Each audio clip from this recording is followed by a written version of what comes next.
member from Oshawa. Thank you, Speaker, and I'm glad to be the NDP critic for Community Safety and Correctional Services and to respond to the Minister's statement on transforming corrections. Speaker, I've travelled around the province and have visited 15 of our jails and about a half a dozen of our probation and parole offices. I saw dire need, I saw deplorable living and working conditions, and saw firsthand what government neglect looks like.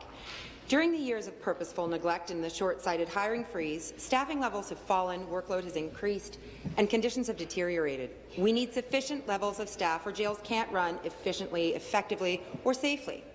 Lockdowns, lack of programming, and limited access to visits, showers, and yard put unbelievable strain on everyone living and working in our facilities. Hiring is clearly part of the story, but, Speaker, they can't just hire a set number and then stop, or we will eventually be right back here. A responsible employer would make sure staffing levels are appropriate as officers and managers leave the job or retire. All jails need to reevaluate the base staffing needs, managers and officers, and ensure the levels meet the workload demand and specific needs of each jail or facility. Workload and caseload issues need attention. Probation parole officers in Ontario have the highest caseloads in Canada. They're high-stress service providers who keep track of all of our former offenders and do their best to keep our communities safe with insufficient resources. This is a government that piles and piles on the stress and casework, but does nothing to ensure the system works well. During Bill 163 submissions, it became clear to me this ministry doesn't seem to know what the job actually entails. Perhaps as part of the system transformation, the government can figure that out.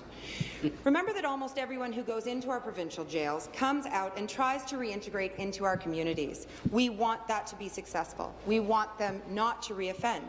We don't want them to come out worse than they went in. But they are. Things are so bad that judges are reducing sentences because of the harsh and punishing conditions. Speaker, we read about deaths, violence and overdoses on a regular basis in our jails.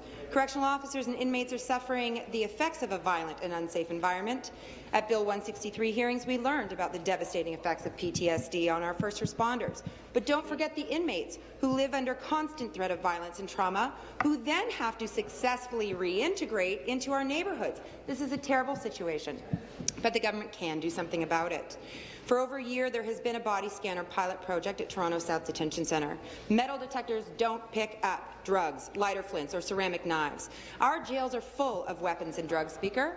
I've seen a body scanner scan that showed a lighter and a 3-inch ceramic blade carefully smuggled inside someone's person.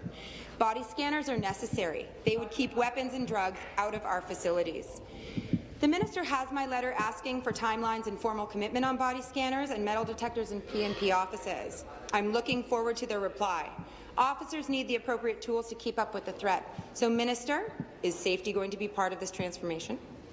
Officers also need current and effective training, suicide awareness, CPR, first aid, mental health, breathing apparatus, community escort. The list goes on. Training may not be transformative or shiny and new, but it is necessary. So cut a training ribbon if you need to, but get the expired training up to date across the province.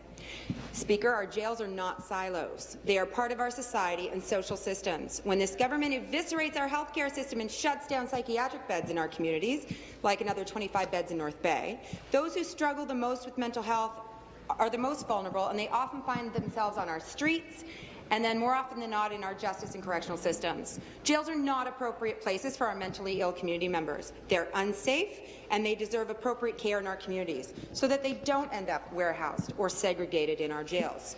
And we do need to have a very real conversation about segregation. But this government can't point at the inappropriate or problematic use of isolation without pointing at itself. When they have closed the beds and cut supports, they have to take responsibility for the consequences. Isolation exacerbates mental health issues, but many mentally ill inmates would be in very real physical danger if they were in the general population. So what's the solution? The answer isn't in our jail, Speaker. What will this government do to fix the problem that they have worked so quietly to create? Cutting psychiatric services doesn't get rid of the problem, it just locks it away. A careful look at our justice system and the process has to happen. As the minister talked about, inmates across our jails are on remand in massive numbers. A reevaluation and close look at our bail system clearly has to happen. But those pieces fit with the others that I've discussed. Actions have consequences, but so does inaction. As this government is realizing, This government can't talk, yes they can, the government can talk all day about transformation and rehabilitation, but it doesn't matter if they don't address the foundational issues. Nothing secure can be built if we don't make sure that we have a solid foundation. Thank you, Mr. Speaker. Thank you.